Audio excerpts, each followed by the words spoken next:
My name is Rawle, and I consider myself one of the pioneers of the steel band movement in San Fernando, South Trinidad. My life as a Panman started in 1964 when we had formed a band by the name of Valley Steel Orchestra in San Fernando. Valley was founded by Clive Alexander, and the community of Navet was the sole supporters at the band. The band went for like 4 years, 4 to 5 years, and after that, the band became defunct. 1968, the whole group from Navet decided that we was going to go up to Coffee Street and play with Antillean All Stars. And that was an experience for us because we started thinking that we should have our own band. The band was successful that year because we had won the Panorama, the South Panorama. And after the carnival was over, we decided that we were going to form our own band. 6 people, myself, Clive Alexander, Gavin Thompson, Alwyn Balcom, John Sobers, and Richard Pryor, decided we was going to form Motown Steel Orchestra. We pulled together and we formed the band. The band was formed in 1969, and right away the band made a hit because we were sort of living on the remnants of the Valley Steel Orchestra, which was really a good band. And we entered the Panorama in 1970 and 72. In 1972, we was lucky to get the sponsor, TNTech. TNTech sponsored the band in 1972, and we won a piece of land. We were given a piece of land which was donated by the deceased Errol Mohabia. That land is on Jar, where you have a big panyard there right now. You have Motown panyard. This organization, Motown, wasn't no one-man band. It was a group of people that formed this band. And the band was a hit. It was a real hit in San Fernando. You know, we should have do better in panoramas and things, but you know, for some reason or the other, we know how the judging situation is in Trinidad, so it didn't happen. I was associated with my background will tell you that I was associated with bands like Motown Steel Orchestra, Faizabad 4 Dimension, and most recently Swavic. I went to school at Coffee Street in San Fernando, Coffee Street EC Boys. I was one of the unfortunate fellas that did not sit common entrance because it came out the year after, you know, I had reached the age where the exam, you needed to be like 12 years old, and I was already 13, so I didn't sit the exam. But I went on to work I went to technical school in San Fernando, and I did auto vehicle technology. Then I worked at National Housing Authority as a purchasing clerk. From 1987 to 1988, I was chairman of Panchunbego, vice chairman of Panchunbego North South Central region. The chairman was Mr. Balboza. I was also instrumental in being the captain of Motown Steel Orchestra for like 5 years, from about 82 to about right until I migrated to the United States, which was 1988, I migrated. I was very instrumental in bringing Leon Smooth Edwards to San Fernando.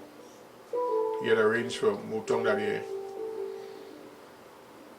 And that same year, the band went to a music festival. It was the only steel band from South that went to that music festival. And because of unforeseen circumstances, we didn't make it to the final. But we should have been there. Right? I migrated to New York, 1988. And my children keep up the legacy. Raymond Knights, Ricardo Knights, and Richard Knights. Richard has been a member of the Skiffle Steel Orchestra for many years until he went out with them to China. And he didn't come back, he's still out there. But as you know, he was one of the people that helped to build the band Skiffle Bunch. So my legacy has been, a wonderful one that people doesn't know. And this is a nice opportunity for me to come and let you all know exactly what I did. As a matter of fact, right now I'm still assisting in whatever way I can, because I come down to Trinidad as soon as it's summertime, it's winter time, and I work with the organization Panman at the gates. I assist them in whatever way I can. And I have since opened my band in St. John Village. The band name is Epic Steel Orchestra. We are still we are called baby stage. But we are working on it. I also spend time doing some mass. I do, we have a band by the name of Jammers International. Jammers International is one of the only military band in San Fernando for the past 10 years. And I have been instrumental in working with that mass band. As a matter of fact, this year we will be playing Military Party. And that could be part of my legacy of what I've been doing over the years for the steel band movement in Trinidad and Tobago. Rawle, what became of Hillside Symphony? Hillside Symphony was a band that was formed with people like Carly Holder and Cooper. Ashley Cooper. And as the normal feud, they started feuding, and that sort of pulled the band apart. When you say normal feud, sometimes people start to think that the band is their own. Yeah, the band is their own, and I responsible for this and I responsible for that, and people, they couldn't see eye to eye, and that's exactly what caused the band to kind of become like Motown. When I came back here in 2007, I came back here, and I decided that I was going to see if I could pull Motown back together. A young man came to me and said that the band belonged to his father, which wasn't really true. The band Motown ain't belonged to nobody. The band Motown belonged to the community. You understand what I'm saying? The band belonged to the community. I know one man could say that is my father own. It wasn't, because when we sit down on the bridge and say we're going to form the band, the father came up with $1,000 and put towards, because he was the one working at Petrotrain, and he was the one that could have put $1,000, and the band was formed, and he was captain for a while until I became captain. I became captain when I leave here. 5 years I was captain for 5 years of that band. When I left and went away. You understand? So no one man can say that is he band or that is he father band. This is not. Government spend money there. A whole bunch of money was spent from the government, put in toilet, put in bath, make stage, and all this kind of thing. The land is Tiantec land. I mean, is lease land. Is we call this area Nabet here. There was a fellow named Wharton. A white man? A white man named Wharton. And we had to go through a map and choose out a piece that was close to Wharton land, which was Crown land. And the minister at the time, I tell you, was Minister Rawle Mahabe. He's the one saying, well, you'll take that. Public utilities. Yeah, he was public utilities. And he also said that Motown is going to be called Tiantec Motown. He gave us, at that time, they were changing the lampposts all around Trinidad from the wood, from teak to the concrete. So we was lucky to get some posts. I could remember all going down there to all kind of 7 and 8 feet, and the land was hard land. So how come someone could come and say no? And the father gave them that. And this is part of the problem that caused Hillside to probably end up in a situation like that. You understand? That's what it is. Rawle, Liam Tegg is now a household name in Pan, not just in Trinidad and Tobago, but in the US of A. He was a member of your band, wasn't he? Yes, he was. Tell me about it. Liam, before he came to the band, he used to play violin. He was a violin player. And his father was very instrumental in where he is today. Yes. I'll tell you why. Liam was in the band. The band was a band of just kids. 14, 15, 12, 10, right? And Liam was a member of that band. The father had come to me and asked me for a tenner to take home. And I tell him, I say, if I give Liam a tenner to take home, it's not setting a good precedent, because I'll have to give everybody a tenner. You understand? Yeah. And I came home and I sleep on it. And I say, you know what? I'll give Liam a tenner. Let it be. Let it be. And Liam, I tell him he could carry his tenner home. And I could distinctly hear every time I passed. They were living on Nugget Road in San Fernando. Yeah. Every time I passed, I could hear that tenor playing. All I tell the father is that when it's coming close to Panorama, make sure you bring the tenor so that we could blend it and thing. When it's practice time at Motown, you have all them little fellas running around all about. Liam ain't running nowhere. Liam behind the pan. Dedication. Dedicated. And today, we see the fruits of that labor. Because Liam, he's one of the fellas that I'm proud of, and I could say that he could be one of the fruits of my labor. Because today he's one of the top pianists and musician in the world. Right? And beside Liam, we have other people. But before you move on, stick a pin. Liam Tegg is now professor at Northern Illinois University. Yes. The man behind the orchestra. Yes. Yeah, and Motown is responsible for this. Yes. Motown is responsible. Right? It's not only Liam Tegg. We have Ian Beckles. Koki. Alias Koki. I don't like the alias, but that's part of it. Right now he's in England. Yes, yes. And I could remember distinctly, he come to me one day on Coffee Street in San Fernando and say, Rawle, I have to say thank you. I have to say thank you because you was right and we was wrong.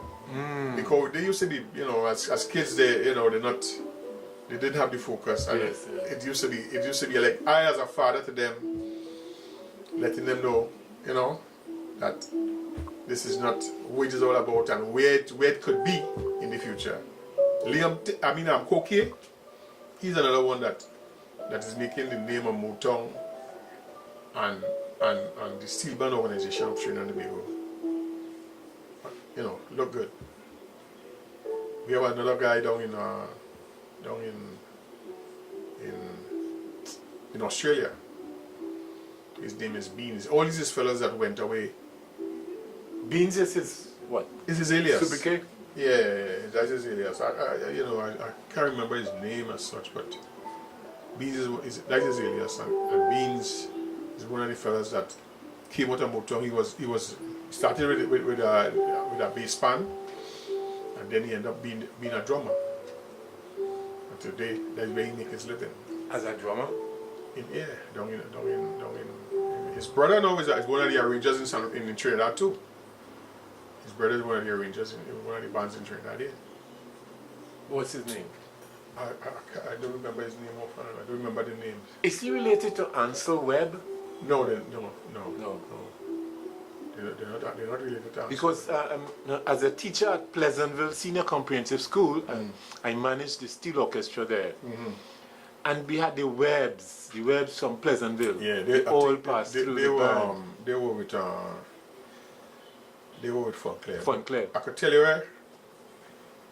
These boys is boys that they give me total respect. They respect me for that, and I appreciate that greatly.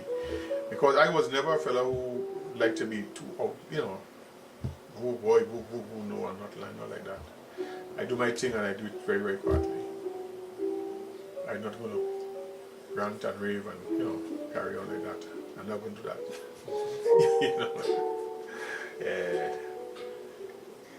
But to say that in Trinidad today, if our pan players or the young ones and them would understand that the steel band could take you somewhere, and I wish the politicians and them would understand that too, the steel band could take you somewhere, and a living example is Liam Teg, right? The steel band could take you where you want to be. You understand? But you have to devote yourself and you have to do the things that Liam did. Otherwise, you're not going to get there. Don't just look at it as a sideshow or, as something as a pastime. It could take you somewhere. Liam had a sister whose name was Audra. She was also involved in the band? She never really played anything, But she played in Pleasantville. But she was there. Yeah. She was there.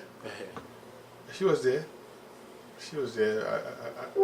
They would more remember me than I remember them. Yeah, I know she played with the band in Pleasantville Senior Comprehensive School. Yeah, I don't think she ever played anything at Motown. I don't think so. She did? Look, my Pandy here now is saying that she did. I'm sorry for that. I'll take that back. I remember my sons and them will be able to tell you exactly, if that really happened. Yeah.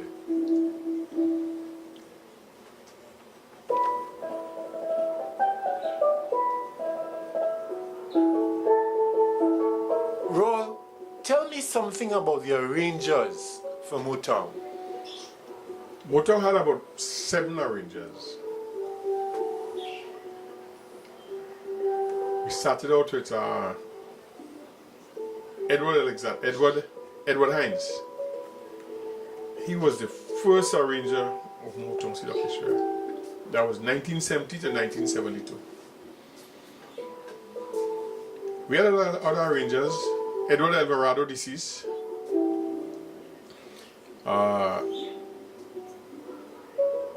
Glenn Zola. Zola Williams? Zola Williams. Son? Yes, son. Tyrrell Marcel.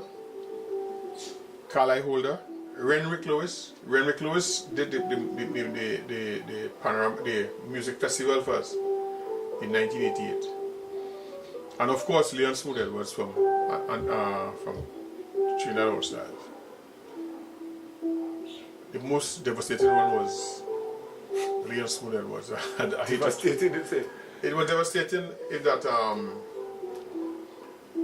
bands was now arrangers was now starting to move out and do 2 bands and 3 bands. And I was very instrumental in getting Leon Spoon Edwards to come south. And that night, at that time, the panorama used to be over 2 days, which is Saturday and Sunday. And we were the Saturday. So he was supposed to come down and do us and then go back to Port of Spain the next day to do All Stars, and he didn't come. At what stage the arrangement was? Was it almost ready? Did it start at all? The tune was finished. It was finished. It was finished. So it's just drilling. But yeah, it was just drilling. And you know, an arranger is always be the man with the finished commodity. Tidy up. Yeah, unless what I see the band's doing now, they have a drill master. Yeah. And he could probably come the tune. But at that time I don't think we had too much of drill masters. So Leon was supposed to come down and do the music, you know, come the band in and go down the track and thing, and that didn't happen. I come the band in. I was devastated. We didn't make it to the next rounds. So it's a case of the big bands getting preference. We didn't make it to the next rounds because, you know, and then too, we had contracted like 10 players from All Stars. Southern All Stars? No. Antillean All Stars? No. Trinidad All Stars? Trinidad All Stars. So he would bring them down? He would bring down the 10 players, you know, to strengthen the band and things. All that never happened.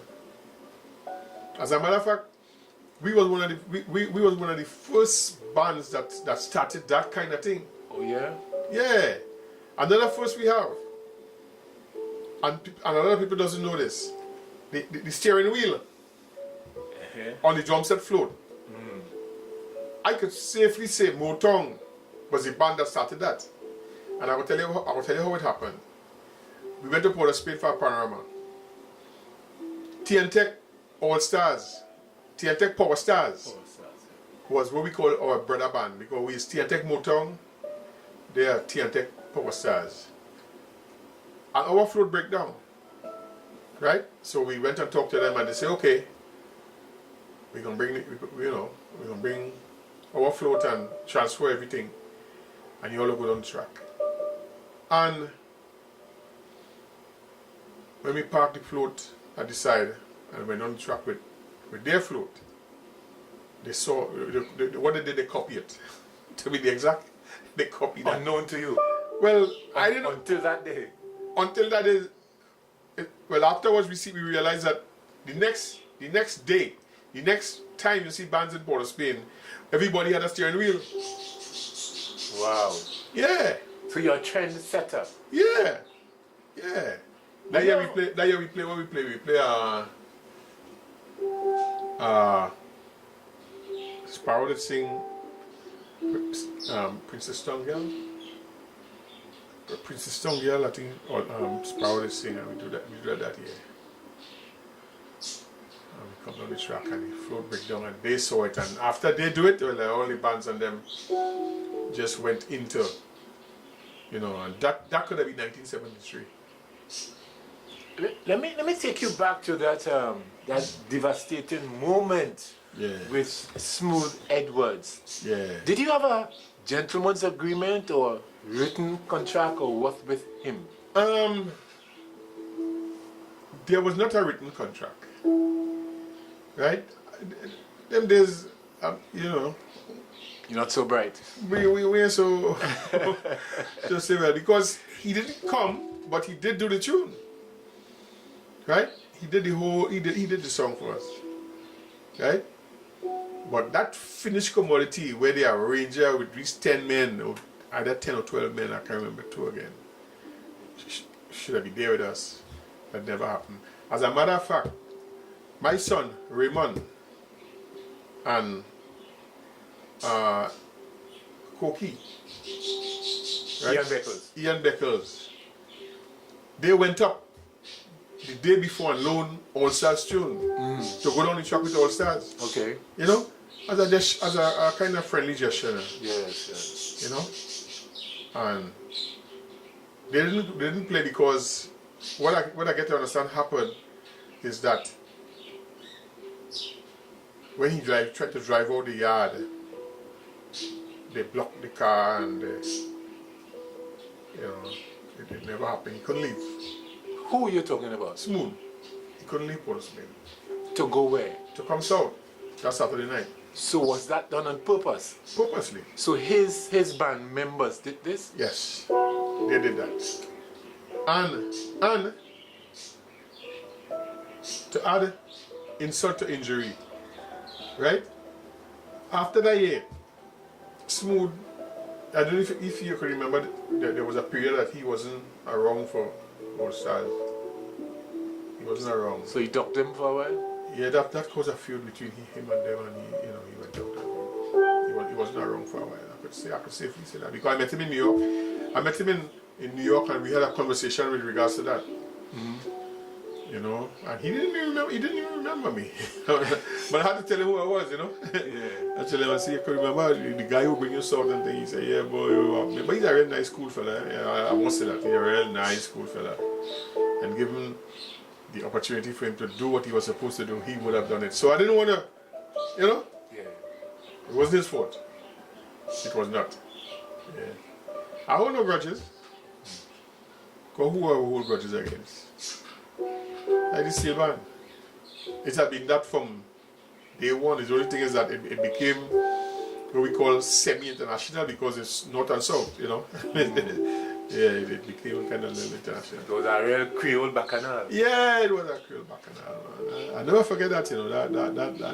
That would go to me to my grave because it was, you know, it leave it to think that, you know, where the organization was going at that time. I hope that they would, you know, that we have gone past that, you know. Yeah.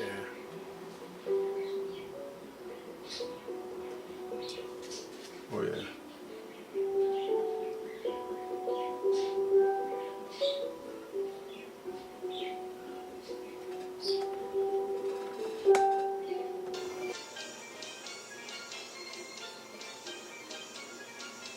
Rawle, the tune we are listening to was composed and played by Liam Tegg, who was under your stewardship at that time.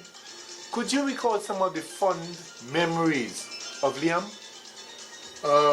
Liam was, as I said, Liam was one of the guys. Liam was one of the guys who was a no-nonsense man. You know? Hold it closer. And take the paper and read. Yeah. Liam was one of the no-nonsense men. While people in the Panman playing around with Liam and playing, he there working hard as if he was the arranger of the band. As a matter of fact, recently I get an email through Miss Germaine Remy, who was the arranger from Hattersley Orchestra. Professor of music, yeah. And the email said, Motown Steel Orchestra was the first band I played with.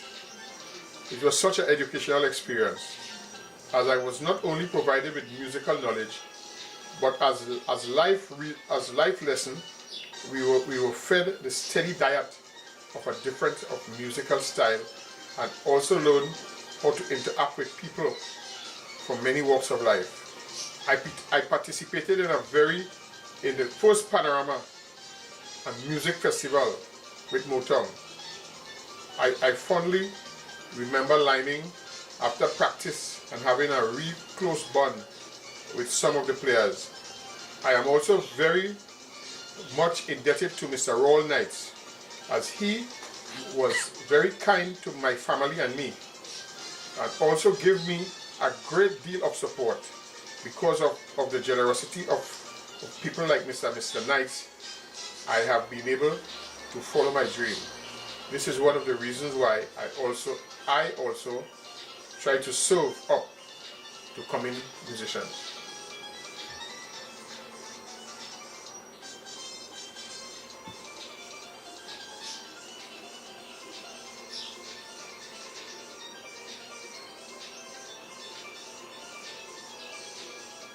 We are listening to one of Liam's first arrangements.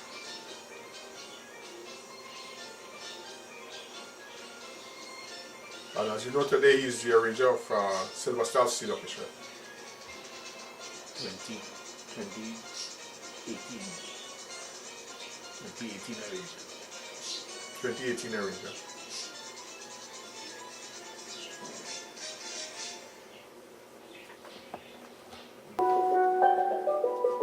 We have Mr. Dian Kerr here. He's the arranger and founder, one of the founders of the band. And Mr. Kerr happened to be one of the people that I've been associated with. He's also a product of Motown. He is. As a matter of fact, when I called him this morning and I say I have an interview to do, he was ready. He just said, Elated. yeah, he said, come on, jump at it, you know. And this is one of the products of my work. To say that Swavik is going to make the first entrance into Panorama this year. This is the first year that Swavik Steel Orchestra is going to be making the entrance into Panorama this year. And I want to wish them all the best. I will be right there with them. When you look for me on Panorama, you'll see me in a Swavik t-shirt going down the road. And I know that they will make me proud. Yes. Thank you. Last but not least, I must say something on my output in the mass Arena. I work with a band named Jammers International. In 2015, this band is 10 years old, and in that 10 years we has won a Medium Band of the Year, and we have also become first runner-up in Medium Band of the Year. So Jammers jamming still. So we jamming still. what we've been trying to do is to bring back the military thing in San Fernando, because there's no military in this band, and also keep Steel Band on the road. We're also trying to keep Steel Band on the road. So what we do every year, we try to bring a steel band to play for us going down Coffee Street, right? In 2015, the band was unfortunate because our mass camp. Well, I, being the owner of one of the bars in San Fernando, was gutted by fire, and we lost all our costumes. And that year, we managed to come right back that year and win Medium Band of the Year. That year, you know. So I just wanted to say, you know, that outside the steel band, the magnitude of my work is, you know, is humongous. This year we're doing a military party. I am the public relations officer of the band, and this year we're doing a military party, and we're hoping that, you know, the season will be just as good as all the other years that went by.